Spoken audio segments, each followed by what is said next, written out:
So you're checking out YSL's color palette and you're like, man, I wish they had this color or that color, or I wish this color was a little bit lighter or darker. Did you know you could mix colors together? It's super easy. When I started painting, it was one of the scariest things I ever had to do. Had a customer or a client ask for a specific color, and how do I get the right mixtures? How do I make sure the ratios are right? What happens if I run out of that paint and have to redo it? How do I know for sure I'm going to get the exact color? What we're going to do today is we're going to walk through all of those steps for you. How to mix YSL chalk synthesis paint so you can get whatever color you want.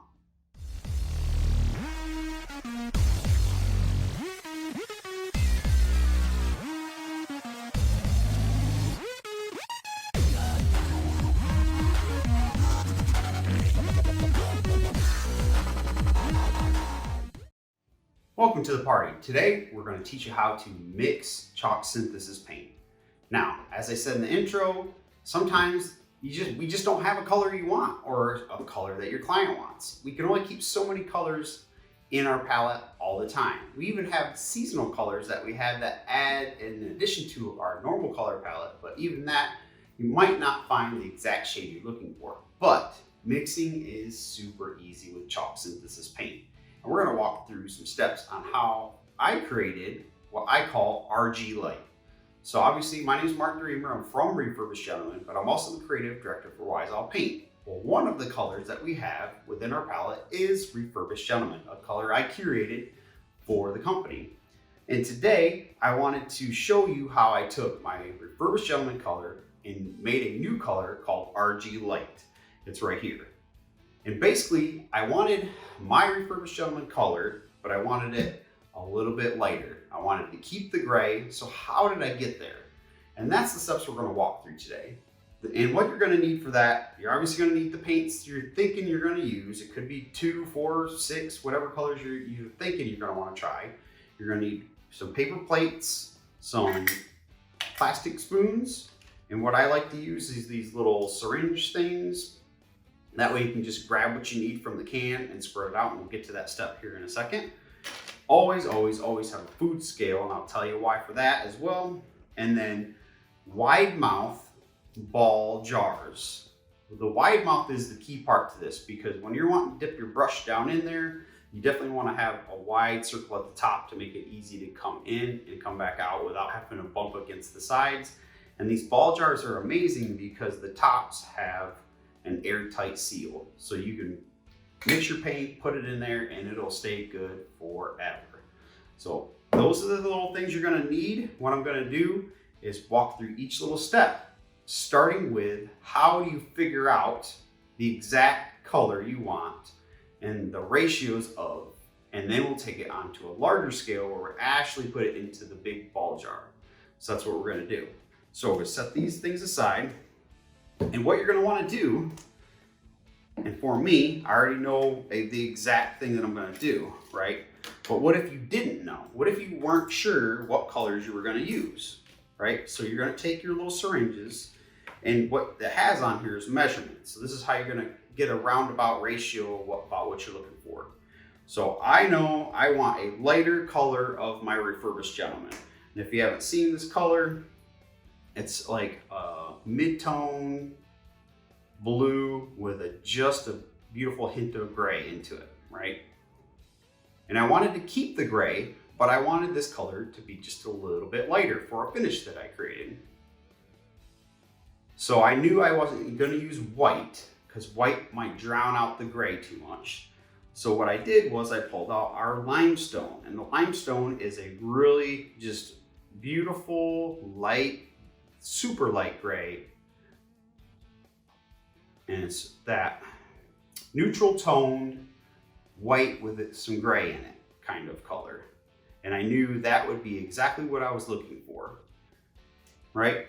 So you're going to take your paints, you're going to pull some paint out from each one. So I'm going to take my little syringe, right? Just going to pull just enough out to be able to play with on my paper plate. Put that there. Reach down here and grab some Refurbished Gentleman.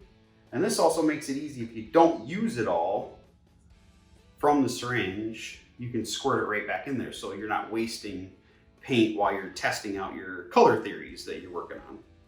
Okay, so I know I want my color to be lighter, right? So I'm going to start out with a specific amount of Refurbished Gentleman. So you can go based on your scale on your syringe, or you could just go by about dot size and kind of go roundabout. Because when you're mixing smaller amounts, you don't have to be exact. It's just you trying to get to that narrowed down specific color range that you're looking for.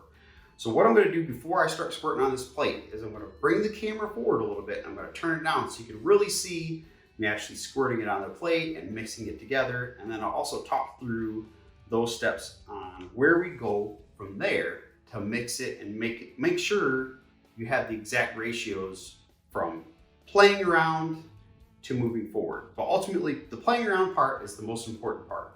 You have to play around, know a roundabout idea about what ratios you're playing around with to see what color you can get to and what color you're trying to get to. So I knew I was trying to get a lighter version of this.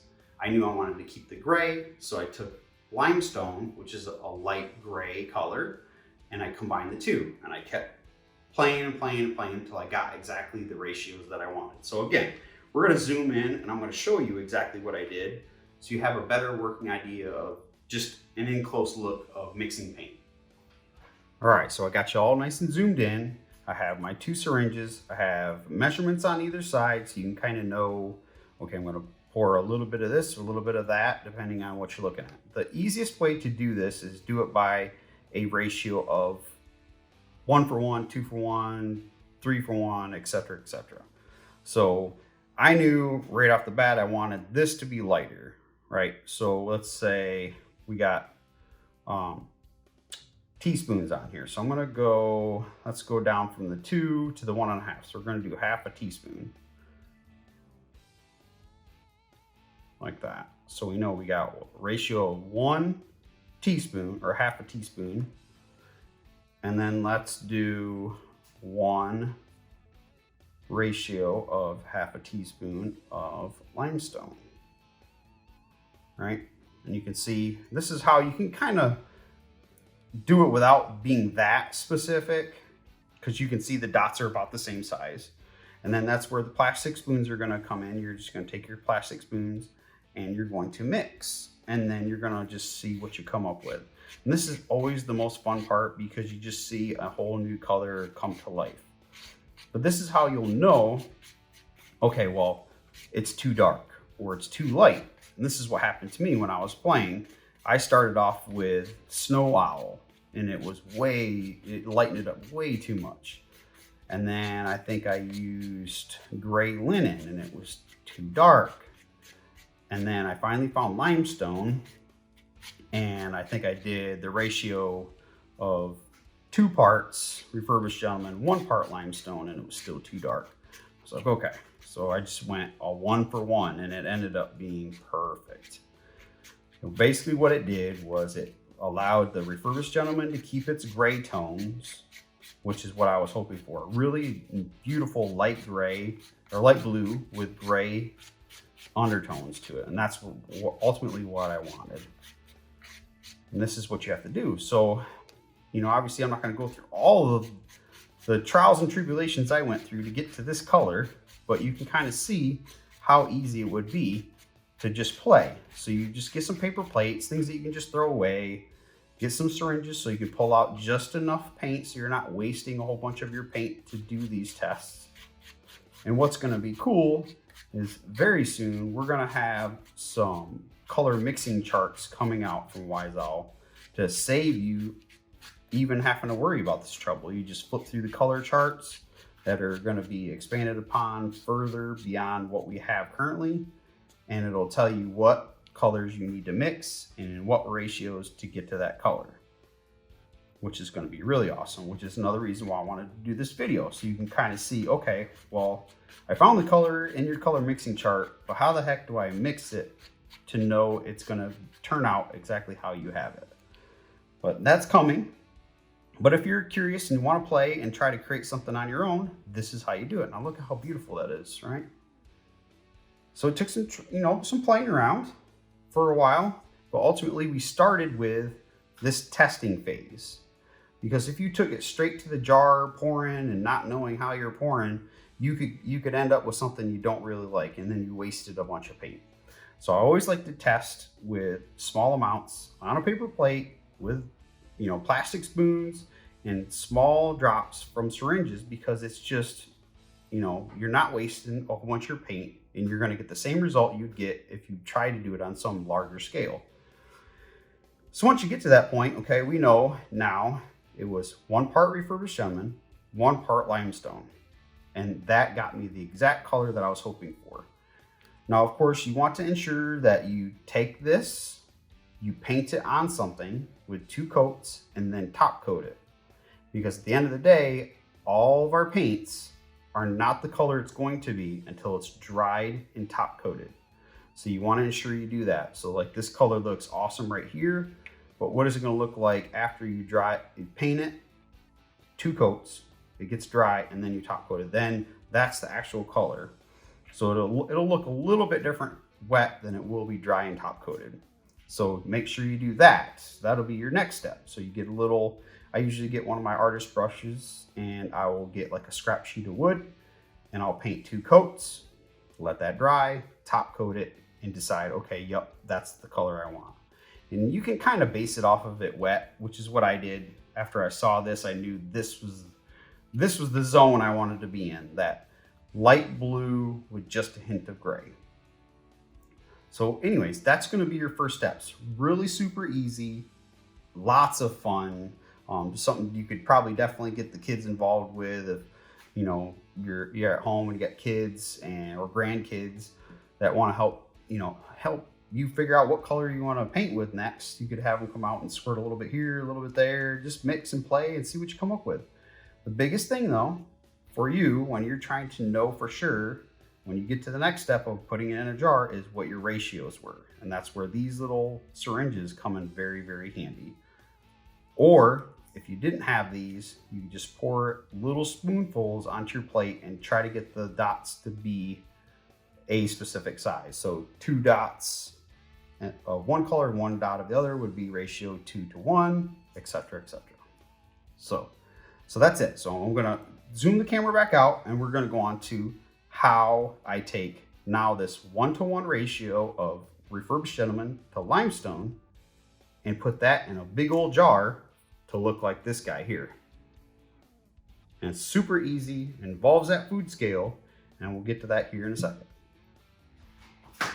All right, so now you've played, you've figured out your ratios, you've painted on a sample board, you've top coated, and you're like, that's the color. And now, how do you make a big batch of this to be able to paint a piece or pieces for yourself or for a client? Okay, so we're gonna set this off to the side. And again, since we have syringes, the really cool part, I'm not gonna waste any of this paint. I didn't dump it all onto a plate that now has to get thrown away or used. I can just take this and squirt this right back in here. And these actually will pop out, and I can clean the inside and use them over and over and over, which I have lots. So we're just gonna squirt our paint back in where it belongs, first and foremost, so I don't leave it sitting out for too long. Okay, now, food scale, super important. So how do I know my ratios are a specific amount? I use a food scale and I use grams. And that's the easiest way to know 1000% that you have equal parts 1-for-1 or 2-for-1. So it'd be really simple. So if I'm doing 1-for-1 and I decide to put 100 grams of Refurbished Gentleman, I'm putting 100 grams of limestone for the 1-to-1. If it's 2-for-1, if I'm doing 2-for-1 Refurbished Gentleman to limestone, it'd be 200 grams Refurbished Gentleman and 100 grams limestone. Pretty simple stuff. But the only way you know for sure, it's like if you're measuring some food out. I'm a food measuring person. You want to make sure you're getting most bang for your buck. You want to get on grams because it measures your liquid amount to a more specific, right down to the gram, which makes it that much more accurate. And what that means in the long term is that later on down the road, if you have a nick in a piece and and you're all out of that paint, you can go back and redo that same mixture and get the exact color. Just like if you went to Home Depot or one of the big box stores and said, hey, I need you to color match, or give me that same color for this spot in the wall I missed, they'll be able to do that. Well, you're going to be able to do the same thing with this method. So again, figure out the color, figure out the ratio, and then take it to your big jar. And I'm actually going to do it here for you, even though I already have a big jar of what I call RG light. So I call this RG light. That's not an official term. That's just a mark term. When I made it, I just thought it would be funny to call it RG light because it's my color a little bit lighter. So, but you can call it whatever you want. If you want to try it, I highly recommend it. It's a really beautiful color. Would look really good with our new gold dust as the hardware, which I'm excited to try out.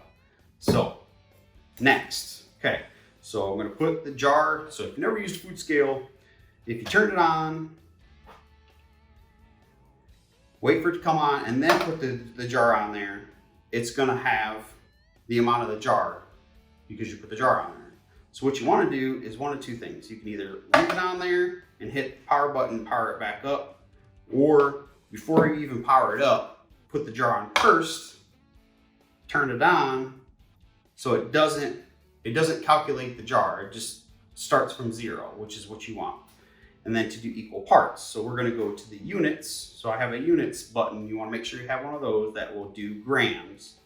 So you just change it until it goes to grams, and then it'll be the G. And there you go. So we're at grams and we're at 0, and I'm going to do equal parts. So this is where we want to make sure we've stirred up our paint really, really, really, really good before we do any kind of pouring into another container. And I'm going to do, let's see, I don't even know. We're going to do equal parts. So I know I'm going to do equal parts, so I'm just going to go until I feel like stopping. Let's see here. So 4. And this is what's cool. It doesn't even have to be exact. I don't have to have an exact cup or exact ounce amount. I could do 426 grams, which is where I ended up stopping. And now I know all I have to do is do another 426 grams. And I'm going to have equal parts, ratio 1:1 for Refurbished Gentleman and Limestone. Now, one of the things, when I first tried this, I tried to measure it on top of that and count and don't even bother with that. Do exactly what I said at the beginning. We're going to negate the fact that it's counting anything, but remember the number. So we know we're 426. So I'm going to turn it off, turn it back on, make sure it's still on grams, and it'll not calculate anything on there. It'll be back to 0. So now I'm going to put 426 grams of limestone in there. Stir, stir, stir.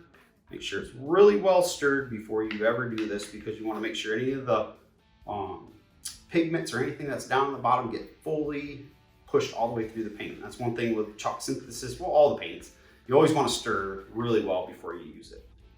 Okay, so we're going to do 426 grams. I'm going to try not to make a mess doing this. And this is where you got to be a little careful. You get to the 410, 420 point, and you got to slow down right there. Boom. 426 on the dot. Just like that. And I'm going to wipe this up so I don't make a mess with it. Okay, there we go. So now it's in there. So do you stir? What do you do to get it mixed? So the first time I ever did this, I'm going to give you the trials and tribulations of Mark trying to mix paint in a jar. Do not stir it. Stirring does not work. You have to shake it. And it would be very comical if I tried to show you the whole shaking process here on camera, so I'm not going to put you through that. But ultimately, you're going to take this thing and you're going to shake. You're going to shake, and you're going to shake some more. Think about if you've ever bought paint from the big box store, the big, gallon containers. They had that machine that just shakes the you-know-what out of it. That's what you have to do. So don't get discouraged if you shook for like 3 or 4 minutes and it still doesn't look like it's fully blended in together. It will, but it takes a lot of shaking. And what's going to end up happening is it's going to look just like this. So where I had 2 colors, it's now 1, and it stays 1 color. It's not going to separate. It's not going to do anything. That's one thing. Great thing about chalk synthesis paints is that they mix really, really well together. They stay mixed well together. They keep really well when you have an airtight container. So this whole mixing process is really, really easy. So you take your top, put your top back on, and again, you're just gonna shake, shake, shake. Highly recommend labeling. Put on your top, just get some blue tape. I wrote RG Light because I wanted to name it because I'm a goofball. And then you put the colors you used and what ratio. That way, again, if you're painting a piece and you run out, how do you do it again? And then you just come back and follow the same process. And if you know your ratios and you do it by grams, you're gonna get the exact color every single time. So again, I'm not gonna put you through the comic relief of watching me shake this on camera. That's all there is to it. You just figure out the color you want, playing on small amounts so you're not wasting your paint. Test it on a small 2 coats, top coat, to make sure it's the color you want. Then you take it to a jar, preferably a wide mouth jar, because you can get your brush in and out of it very, very easily. And then you use it on a scale, measure it to the amounts that you want, and that's it. So mixing is really easy. So if you are on our color palette looking around and you're like, man, I really wish they had this color, you know, just contact us, let us know, and we'll get you the best ratios to help you get there. Or you can try playing around yourself. And again, very, very soon, we're gonna have a really cool color mixing guide that's gonna come out, that's gonna give you a whole bunch more colors, lots more than we have now, and what ratios and what colors to use to get there. Really excited about that. So that's why for our new Wise All Paint Party, I wanted to have this video be one of the first videos to come out. So you know when that color mixing guide comes out, just how easy it will be to do it, and then be able to repeat it as much as you want. All right, so there you have it. After about 5-7 minutes of pretty vigorous shaking, I got this bad boy all mixed together as one color. One little tip I wanted to make sure I add on here at the end, make sure you don't fill it all the way to the top. Make sure you have a little bit of air room and space for the shaking and the mixing part. I did that once, it was not fun. It took a lot longer to actually mix together because there wasn't enough space, airspace, for the paints to combine together. So just make sure you leave enough. I'd say a good inch from the top and you should be good. But it turned out really amazing, super easy, right? So you play, you figure out what you like, make sure you have the ratios, and then you take it to the big jar. You get the ball, wide mouth, and then the big part about that, so you can get your brush in and out without bumping into the sides and having to, you know, use a brush you don't want to use. Like if you want to use your S50, you're going to need a wide mouth. So get one of these, take it to your food scale, use grams with the ratios that you found from playing, pour them in there, put the airtight seal on, shake, shake, shake. And you're gonna have this, you know, until you decide to use it, because the airtight lids really work well. I've had paints that have been in there for a long time. Pop it open after shaking it up a little bit, looks like a brand new can of paint. So really, really easy way, fun way, great way just to have, you know, paint that you know is a color that you want, a client wants, and if you need to repeat it later, you know exactly how. So don't forget to label it, what colors you used and what ratios you had. And last but not least, if you want to try this yourself with some Wise All Chalk Synthesis paint, be sure to find your local retailer near you. I'm going to have a video that I actually created, tagged here and linked below, that's going to have exactly how to find your local retailer. I'm going to walk through those steps really quick, make it super, super easy in case you're just not sure if you have one near you. Also, within that video, if you happen to love Wise All paint and you're like, oh my gosh, I don't have a retailer near me, maybe I want to be a retailer, it'll be in there as well. So just check out that tag or the link below to, again, find your local retailer, shop small, support local, and buy some Wise All paint.